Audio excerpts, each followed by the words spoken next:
What is up, everybody, and welcome to another edition of the Not So Stupid podcast. Today, we are going to be talking about how to get restarted with your fitness and nutrition journey if you haven't been at it for so long. I got this question multiple times last week on Instagram, specifically talking to new followers, and they all want to get back into the swing of trying to lose weight, trying to lose the COVID-19 pounds that they gained, and just establishing a routine once again after not being in a routine for so long. In some cases, a year, because we're above the 1 year anniversary since the lockdown happened, the first lockdown happened. So people want to know, how can I get back to going through the routines that I used to go through? How can I rebuild the motivation and confidence within myself to follow through with those things and keep up with what I was doing beforehand? And there's going to be a few things that are going to be really key here for you to do.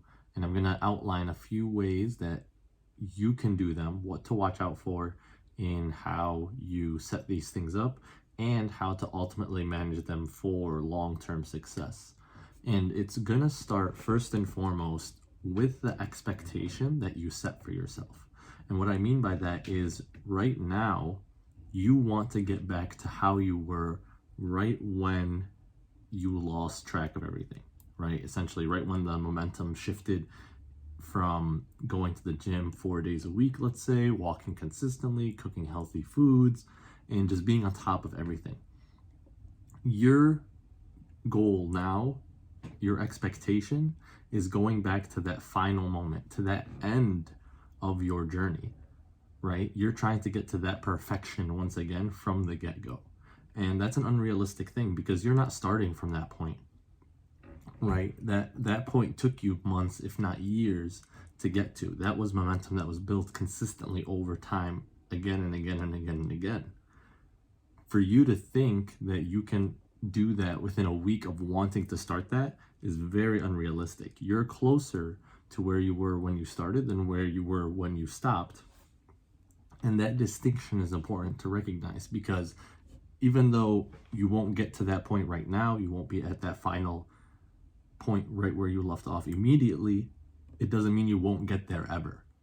Because there's a big bridge, there's a big gap that we need to bridge, and starting from the middle or starting at the end of the bridge is going to be a lot harder to do than starting at the beginning.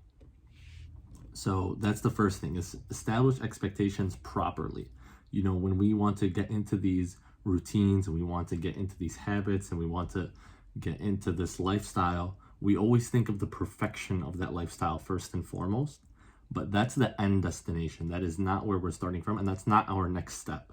We need to be realistic with our next step and recognize that even though ultimately we want to end up at a place where we want to end up at a place where we are doing this easily, we're constantly going to the gym, it's a part of our routine, we're moving frequently, we're really active, we're looking great, we feel great, we're eating the right foods very consciously, or unconsciously. It's not something we have to think about or put too much energy toward too much. That is our ultimate outcome, not where our next step is going to be. So that's first and foremost, because when you establish that, you can be more realistic with your next steps. And it doesn't become a game of perfection, it becomes a game of progression. And that's ultimately what this is always going to be, a continuous game of progression. Now, going through and actually getting started with this, right? We established realistic expectations first and foremost. We're not comparing ourselves to our perfect self or our ultimate goal that we're trying to build to. Now we can actually take action on doing simple things. And always the best place to start to build momentum is little wins over and over again. And just proving to yourself that you can follow through on these promises that you make for yourself to be a healthier version of you, to be a more fit version of you. So really simply, this can be as easy as just drinking more water, swapping out all of the calorie drinks that you eat throughout the day, drink throughout the day, and using water instead. You're going to get more hydrated, your body's going to feel a lot better, you're going to have a lot more energy, and you're going to drink so much fewer calories than you were before. Another thing is switching out one of your meals for a high protein, high fiber meal, right? So this is going to be like the easiest one is always breakfast. For a lot of people, they're still working from home. If they spent the first 20 minutes of their workday, or I'm sorry, 20 minutes before their workday, I'm not telling you to do other stuff on the clock, but you spend the first 20 minutes before your workday making an easy vegetable omelet. That's so easy to make. Doesn't take a lot of cooking skills to do it. And you have 20-30 grams of protein right away, 5-ish to 10 grams of fiber and vegetables right away. And you're going to get a lot of energy and a good amount of your appetite suppressed for the rest of the day to help avoid overeating. So now you're filling your body with nutrients properly, and that was a really easy thing to add. So my advice to get started, always start with the simplest things, the lowest hanging fruits that are going to reap the most rewards for you. In most instances, again, it's going to be the hydration, getting more water in more consistently, getting more protein and vegetables in. Even if it's just one meal a day where you're prioritizing it, that is still more protein and vegetables than you were doing before. So just doing more is the goal. Again, this is about progression. This is about progression, not about perfection. So if you're currently at 1 meal a day of protein and vegetables, make it 2 meals a day. Really easy switch. That 1 meal is already automatic for you. You're already doing it consistently. Now, just add 1 more, and that'll be an easier switch for you to do, and just continue to build off of that. We're not trying to conquer everything in a week. We're trying to get better each and every week, though. So those are going to be the first 2 simplest things that I would always suggest people to add: water/hydration, and then protein and vegetables. I usually like to say protein and color. So vegetables and fruit can be kind of interchangeable here, but having more whole nutrient dense food options throughout the day is a really easy, helpful way to get back on track with everything, to get back to feeling better, and to establish that routine and create that positive momentum. So those are both nutrition related in a way. 1 lifestyle related one that I think is really important and can make a huge difference in your motivation, in your energy levels, in your mood, in your desire to want to be better, is establishing a regular sleep schedule. These 3 things that I noted, I think I made an entire podcast episode on these called the 3 lowest hanging fruit, or the 3 easiest changes you can make, really early on in this podcast journey of mine. And these are usually the first 3 things I work with clients on to create that positive momentum and establish a very strong foundation. Because without these 3 things, without hydrating properly, without sleeping properly and having a good sleeping routine, and without having a consistent source of protein and fiber, your results will always have a ceiling. You can only go so high with them. When you have this strong foundation of doing these 3 things consistently, you're going to have a much easier time progressing through whatever it is you're trying to progress. Whether your goal is fat loss, muscle building, or just being healthier, these are going to be standards throughout all of those. So always the best 3 places to start: establishing a regular sleep routine, having a set range of time where you'll wake up in, right? It's not about waking up at the same single time every day, but waking up consistently around the same time within an hour and trying to do it consistently. And then same thing with going to bed. So having a reverse alarm to let you know when to go to bed, having a good nighttime routine to get your body nice and relaxed and tired so that you can have good restful sleep and you wake up feeling energized once again. So sleep is a lifestyle change I would highly recommend. Movement and training is going to be the next one, right? So there's different ways to attack this. And I think for most people, this is where the main obstacle is in getting back into the swing of things. Because maybe eating healthy is kind of easy for you, but because the gyms were closed and because you didn't have access to equipment, you completely stopped working out entirely. And now the drive to want to work out and the energy you want to give to start working out is just so much. It's just such a big hump to overcome that you're not able to do it, right? It's such a turnoff for you to want to do it. And when this happens, I always say, again, it's starting small, but finding something you actually enjoy doing and have wanted to do for a little while. And there's a number of ways to approach this. I'm going to talk about training second, but first I'm going to talk about general movement, general walking, neat activity. Very underrated in fat loss, but an easy way to, again, give yourself more energy and create that momentum to reach that point where you are a what was the word? You are a fat burning machine, where you are a healthy person and reaching the heights that you set for yourself prior. So just going on 5-minute walks, 10-minute walks, setting modest goals of 5,000 steps a day. If you have a step tracker, a smartwatch, or anything like that, all really easy places to start, all really simple things that you can add to your day. If we put everything together into a morning thing that you could start your day with and feel amazing, it would be wake up, drink a big glass of water, go on a 5-minute walk, 10-minute walk outside, get some sunshine on your skin, and then come back and make a vegetable omelet. That covers everything really fast. And now you made a good, sustainable morning routine for yourself that'll always make you feel good, that'll always help you build confidence for the rest of the day to continue to build on those decisions. So, when you're making these decisions, always make sure you're choosing something that you enjoy. Choose something that is realistic and not too difficult to do consistently. So even on your worst days, you're still able to do this thing. That's very important to recognize. You don't want to do the thing where you don't want to choose something that you'll only be able to do when you're extremely motivated, like walking for an hour every morning. An hour is a really long time. You need to be really motivated to walk for an hour every single day. Walking for 5 minutes isn't that long. It's a very quick thing to do. It's still very effective. And you don't need to have a lot of energy. You don't need to have a lot of motivation to get up and walk for just 5 minutes. That's one, maybe 2 songs that you can listen to. It's very quick, very easy to do.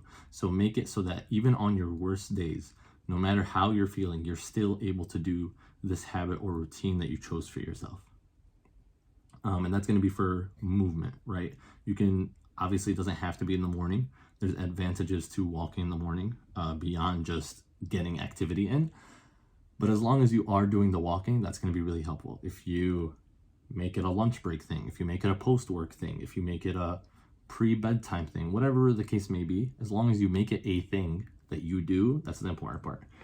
But getting into training now, there's a few different ways to get into it, right? If you've listened to the podcast for a while, or if you followed me on Instagram for a while, you know that I think, right, I should say I know, resistance training is the best way to lose fat. So having a strong, well-programmed resistance training program for you to follow for 3 to 5 days a week is going to be the best way for you to lose fat. That is the empirical way. What's the word? Objective way, I guess? No, not objective.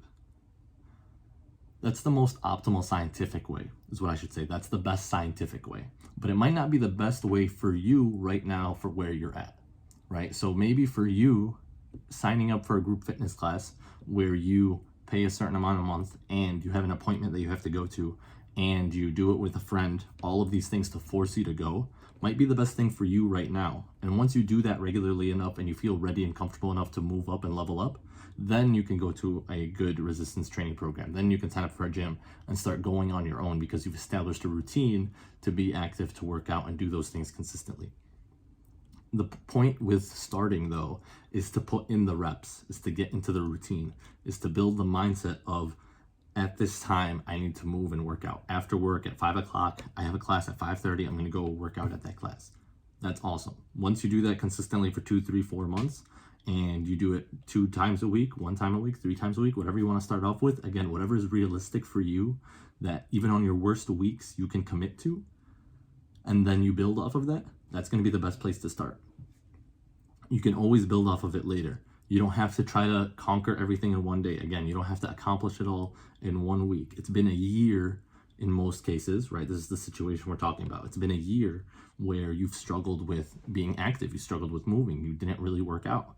So trying to kind of erase everything that you didn't accomplish in a year, or I should say trying to catch up with everything you didn't accomplish in a year, is, again, unrealistic for you. You're not going to make up a year's worth of lost activity, quote unquote lost, because it was never there, but you're not going to make that up in a week. You're not going to make it up in a month, 2 months, 3 months, and you shouldn't try to. And again, we want to take that expectation out of our head right away. But just trying to start somewhere, again, that's realistic, recognizing and being honest with yourself about what that somewhere is, and then having a strategic plan for how you can build off of it. right? I have some clients where we start off, we do one workout a week, and we have a very specific time for when we can do that workout. For a lot of people, it's their only day off, or it's their lightest work day of the week. That's going to be our workout day. Once we do that enough number of times, we'll up it to 2 or maybe even 1.5 workouts, where we'll do one full workout, and then on a work day at lunch, we'll do a short 10-15 minute workout. And then once we're able to do that, maybe we do 2 or 3 lunchtime workouts, because now they're feeling good about it. On the days they don't do their lunchtime workout, they don't feel as good, so now they want to do it on those days, and they recognize the benefits of it. Now we can build off of it. And this is, like I said that really quickly, but that could be a 3-month progression right there. Maybe we do one workout on off days only for 1 month, and that's it, and that's perfectly fine. And then maybe even 2 months, and that's perfectly fine too, until you build up the confidence to want to do more of it. That will come, but you just have to put in the reps early on first, and just do what you can do, not what you think you should be doing. So once you establish that, once you go through that routine, then you can level it up, right? I mentioned ways to level it up. If you want to level up group fitness wise, you can start with 2 group fitness classes a week. And once you do that for 2, 3, 4 weeks, and you feel like your body feels good and you're feeling confident, you like the way you look and you want to do more, do 3 or 4 times a week. You don't need to do 7 or 8 or 9 or 10 times a week, but doing 3 to 5, 3 to 6 workouts a week, I would say is going to be ideal for you. Again, it's not about doing more, it's about doing what you can and working smartly. And once you can do 3 to 6 group fitness classes a week, maybe shifting it around a little bit, doing 2 group fitness classes and then 2 resistance training programs, 2 days of a resistance training program a week, right? Now you're doing 2 days with a group class, 2 days on your own in the gym. And then keep rotating through that until you're able to do all the days on your own with a smart resistance training program, and then build off of that momentum that you left off with a year ago, right? And even though I explained this in 17 minutes, again, it's not something that's going to happen in a week. It's not going to be something that happens in a month. It might not be until November that you finally have that momentum built, and you're able to do that consistently again where you left off. And that's okay. It's not a race against time. Again, you don't have to make up lost ground. It's all about just getting into the routine again, going through the progression again, because this is going to be a lifelong journey that you're on. You have this body for the rest of your life. You're going to want to take care of it for the rest of your life. You don't want to just do it all at once and then forget about it. It doesn't work like that. You need to consistently take care of it, and finding what works for you, finding what's realistic for you right now, so that a year from now, you're still happy with where you're at. A year from now, you're still consistently doing the things you need to be doing. And a year from now, you're still progressing in lots of different ways, whether that's through your self-confidence, whether that's through how you look, whether that's through how consistent you are, whatever progression you want to use. As long as you're still progressing, as long as you're staying with it, you will be successful. It's not about, again, the only way you can ever mess this up, I didn't say that this episode, but I've said this in so many episodes, the only way you can ever mess this up, the only way you can ever really fail on this journey that you're on is by giving up entirely. If you have the will to want to start again, and you have the plan, you have the honesty with yourself, right? You're very transparent with who you are and what you're doing and what you're capable of. You will always find a way to make this work. You just can't give up on yourself. And I know I'm not going to give up on yourself. And I know I'm not going to give up on you, not on yourself. Messed up grammar there. That's what happens when you talk 20 minutes nonstop.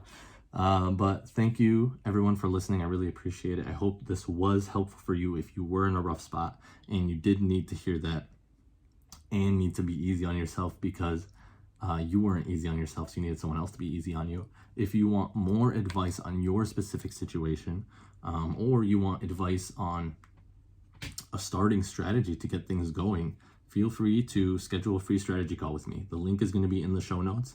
I always have availability to schedule strategy calls with people. I love helping you out. I am here to listen to you too. I'm not just a talker, even though you only hear me talk on the podcast. I'm here to listen to you and help you out and help guide you to any answers you need for your concerns. So feel free to take advantage of that. Please do.